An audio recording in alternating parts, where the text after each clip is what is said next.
Good evening मित्रांनो. आज भारतीय प्रजासत्ताक दिन आहे. या 75व्या प्रजासत्ताक दिनाच्या सर्वांना शुभेच्छा. आज मी भारतीय गेले 75 वर्षाचा आपला आर्थिक घडामोडींचा व आर्थिक ध्येय धोरणांचा आढावा घेणार आहे. आपल्याला ब्रिटिशांकडनं जेव्हा स्वातंत्र्य मिळालं त्यावेळेस आपल्याला एक खंडित राष्ट्र मिळालं आणि एक भुके कंगाल अर्थव्यवस्था व भुके कंगाल लोक मिळाले. त्यावेळेस आपल्या त्यावेळच्या राज्यकर्त्यांनी एक सोशलिझम स्वीकारलं, सोशलिझम अर्थव्यवस्था स्वीकारली आणि सेक्युलरिझम घटनेने स्वीकारलं. सोशलिस्ट सेक्युलरिझम अशी आपली घटना आहे. तर आपण सोशलिझम म्हणजे काय ते आधी पाहू. सोशलिझम मध्ये म्हणजे सरकारच्या मालकीचं सर्व काही, थोडस एक सॉफ्ट प्रकारचं कम्युनिझम म्हणता येईल सोशलिझमला. तर बरेचसे उद्योग, बरेचसे मुख्य उद्योग, बऱ्याचशा सगळ्या महत्वाच्या गोष्टी या कायम सरकारच्या ताब्यात असणारं व्यवस्था म्हणजे सोशलिझम. सर्वांचं समान वाटप, सर्व नैसर्गिक संसाधनांचं समान वाटप व गरीब आणि श्रीमंत यांचा भेद कमी करणे, हे सगळं ज्या ध्येय धोरणांचा पाया असतो ते म्हणजे सोशलिझम. तर अशी व्यवस्था आपण स्वीकारली. यामुळे आपल्याला एक फायदा झाला की आपलं जे काय अशांत राष्ट्र होतं ते बऱ्यापैकी शांत करण्यात राज्यकर्त्यांना यश आलं, जातीय सलोखा निर्माण करण्यात यश आलं आणि शेतीकडे शेतीप्रधान आणि शेती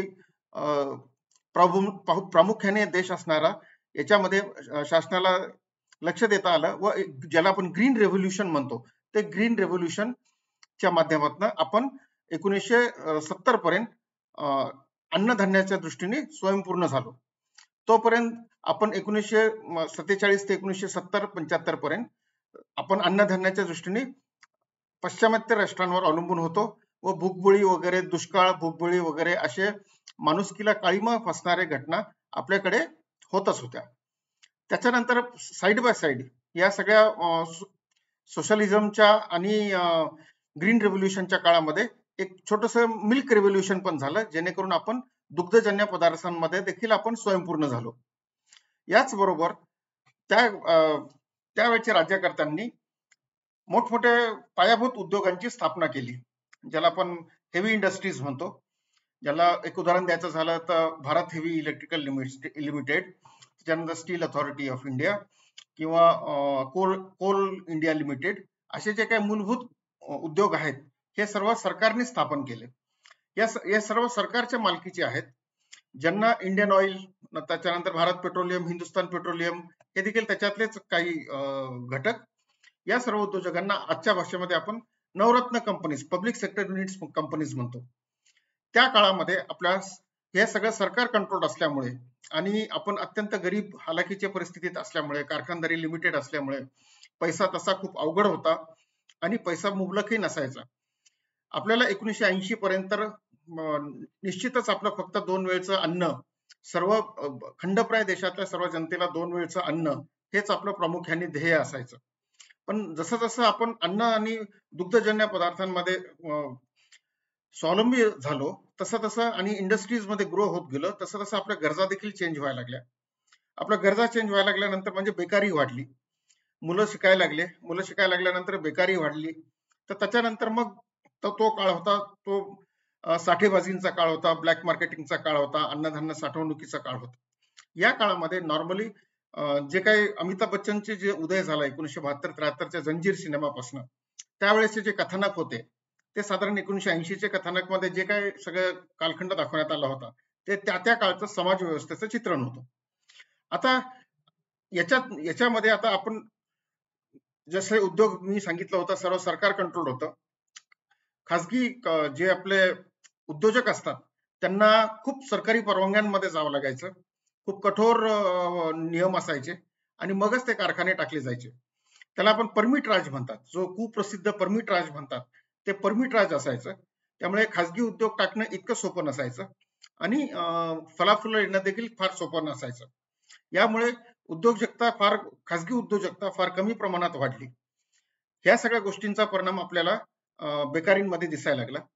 हे साधारण 1980-90 पर्यंत या सगळं ज्याला आपण मतमतांतरांचा पिरियड म्हणता येईल असं म्हणता येईल. पण त्याच्यानंतर जेव्हा नरसिंहराव सरकार आलं आणि मनमोहन सिंग अर्थमंत्री झाले, त्यावेळी अशी परिस्थिती आली की साधारण आपल्याला आपले सोनं काही परकीय देण्यासाठी देशाचं सोनं इंग्लंडला गहाण ठेवावं लागलं. आणि अशा वेळेस मनमोहन सिंग आणि डॉक्टर मनमोहन सिंग आणि नरसिंहराव यांनी एक अत्यंत बोल्ड निर्णय घेतला की आपली अर्थव्यवस्था खुली करायची आणि कमीत कमी परमिशन्स आणि कमीत कमी परवानग्या लागतील अशी व्यवस्था निर्माण करायची. हे साधारण 1991-92 या साली झालं. याच्यानंतर मात्र आपल्या अर्थव्यवस्थेने बऱ्यापैकी कूस बदलली. ज्याला आपण कॅपिटलिझम म्हणतो, ज्याला भांडवल म्हणतो, भांडवलदार म्हणतो, त्याचे हळूहळू लोक हिंमत करायला लागले, हळूहळू कंपन्या टाकायला लागले, हळूहळू स्टार्टअप कंपन्या करायला लागले, मुलं उच्च शिक्षित व्हायला लागले, मुलांना नोकऱ्यांसाठी नवीन नवीन संध्या निर्माण व्हायला लागल्या. याच काळात शेअर बाजारने देखील साधारण नामारूपाला यायला लागलं. मध्यमवर्गीयाला देखील शेअर बाजार काय असतं हे समजायला लागलं, म्युच्युअल फंड काय असतं हे समजायला लागलं आणि शेअर बाजार आणि म्युच्युअल फंडातली गुंतवणूक व्हायला लागली. आता प्रश्न पडला, मग आता उत्पन्न, जोपर्यंत नागरिकांच्या हातात उत्पन्न नाही, खर्चायला पैसा नाही, तोपर्यंत कारखानदारींच्या मालाला उठाव नसतो आणि उठाव नसेल तर कारखानदारी निर्माण जरी झाल्या तरी त्या डेव्हलप म्हणजे सस्टेन होणार नाही आणि ते पुन्हा एक्सपांड होणार नाही. याच्यासाठी पैसा खेळता राहिला पाहिजे, उत्पादन खपलं पाहिजे आणि मार्केटिंगच्या टेक्निकनुसार या सगळ्या गोष्टी व्हायला पाहिजे. हे एक चक्र असतं. तर या चक्रासाठी पैसा आधी खेळता झाला पाहिजे, पैसा स्वस्त केला पाहिजे. त्याच्यानंतर कर्ज स्वस्त व्हायला सुरुवात झाली. जो आपला भारतीय लोकांचा जो पारंपरिक मानसिकता असते की पैसे वाचवायचे असतात, ते पैसे वाचवणे हे कमी करण्यासाठी व्याजदर कमी करणं, बचत खाते आणि फिक्स डिपॉझिटचे व्याजदर कमी करण्याची गरज पडली.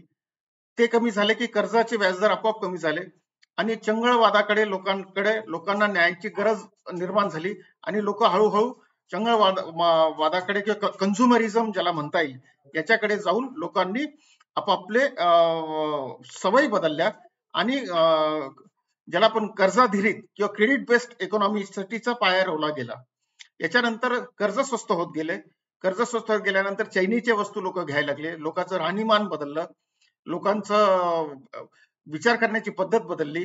फर्स्ट होम, सेकंड होम अशा कन्सेप्ट आल्या, व्हॅकेशन्स, टूर्स अशा कन्सेप्ट आल्या, मोबाईल, कन्झ्युमरिझम, त्याच्यानंतर कॉस्मेटिक्स या सगळ्या गोष्टी आल्या. या सगळ्या क्रेडिटने घ्यायच्या गोष्टी आहेत. तर या सगळ्या जीवनावश्यक नाही पण आता त्या आवश्यक वाटायला लागल्या आहेत.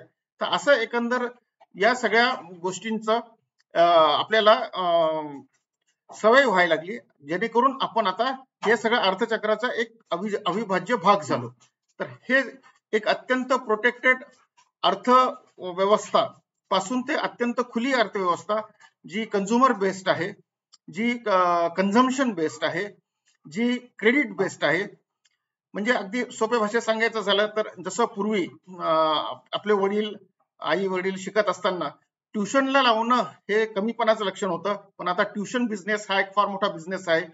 कॉलेजपेक्षा ट्युशन महत्वाच्या झालेल्या आहेत. तसंच काहीसं कर्ज घेण्याचं आहे. पूर्वी ऐपत नसेल तर खर्च करू नकोस, अंतरून पाहून पाय पसर, अशी आपली मेंटॅलिटी होती, अशी मध्यमवर्गीयांची मेंटॅलिटी होती. पण ती सर्व मेंटॅलिटी बदलून आता कर्ज घे, उद्या फेड, पण आज सगळ्या गोष्टी आपले हौस पूर्ण कर, सगळ्यांना सुखात ठेव, हे अशी एक मेंटॅलिटी आलेली आहे. म्हणजे कमाईपेक्षा कर्ज महत्वाचे झालेले आहेत. ह्या सगळ्या ऍक्टिव्हिटीला आपण कंझ्युमर बेस्ड किंवा कॅपिटल बेस्ड अर्थव्यवस्था म्हणता येईल. तर आपला देश आता या सगळ्या गोष्टींमुळे आणि 1992च्या आर्थिक उदारीकरणामुळे, या सगळ्या फॉरेन डायरेक्ट इन्व्हेस्टमेंट्स किंवा मल्टीनॅशनल कंपनीजच्या कोलॅबोरेशन्समुळे अनेक कंपन्या अगदी पायातील पायतानापासून ते रॉकेट पर्यंत सर्व याच्यात आपल्याकडे परकीय भांडवल आहे, परकीय तंत्रज्ञान आहे. आपल्याला कोणीही तंत्रज्ञानाच्या बाबतीत आता अस्पृश्य ठेवलेले नाही. तर या सगळ्या गोष्टींमुळे आता आपण एक जागतिक अर्थव्यवस्थेचा भाग आहोत. जागतिक अर्थव्यवस्था जशी दिवसभर आपण काम करतो तसं आपल्याकडे दिवस असताना तिकडे रात्र असते, तसं तिकडे रात्र असताना आपल्याकडे दिवस असतो. म्हणजे एकमेकांवर इंटरडिपेंडंट अर्थव्यवस्था असल्यामुळे 24 तास आपण एकमेकाशी कनेक्टेड आहोत. आपले शेअर बाजार सकाळी उघडे असतात, अमेरिकेचे आणि युरोपाचे शेअर बाजार रात्री उघडे असतात. अमेरिकेच्या आणि युरोपाच्या शेअर बाजारमध्ये जे काय रात्री घडतं त्याचा परिणाम आपल्या शेअर बाजारावर होतो.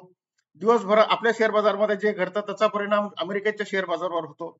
आपल्या कंपन्या देखील आता न्यूयॉर्कमध्ये लिस्टेड आहेत. HDFC, TCS, इन्फोसिस यासारख्या कंपन्या न्यूयॉर्कमध्ये पण लिस्टेड आहेत. तर हे सर्व गेल्या 75 वर्षात खूप बदललेलं आहे. एकंदर भुके कंगाल देशापासून एक जातीय वनव्यामध्ये पेटणाऱ्या देशापासून ते अत्यंत सुबत्तेकडे जाणाऱ्या देशापर्यंत आपली ही गेल्या 75 वर्षाची वाटचाल आहे ती निश्चित आश्वासक आहे. कारण की आपली क्लासिकल भारतीय मेंटॅलिटी जी आहे ती सेव्हिंगची अजूनही बदललेली नाही, सोन्यातील गुंतवणुकीची अजूनही बदललेली नाही. त्यामुळे हे एक टग ऑफ वॉर आहे जो आपली क्लासिकल मेंटॅलिटीचं आणि सेव्हिंगची मेंटॅलिटी आणि क्रेडिट बेस्ड राहणीमानाची मेंटॅलिटी याच्यामध्ये चालू आहे. याच्यात द सिल्वर लाइनिंग इज की आपण देखील आता शेअर मार्केटमध्ये सर्वजण ऍक्टिव्ह होत आहोत. शेअर मार्केटचे सगळे रूल्स ऑफ बिझनेस शिकत आहोत व आपला फायदा करून घेत आहोत. भारतीय प्रजासत्ताक चिरायू हो. धन्यवाद.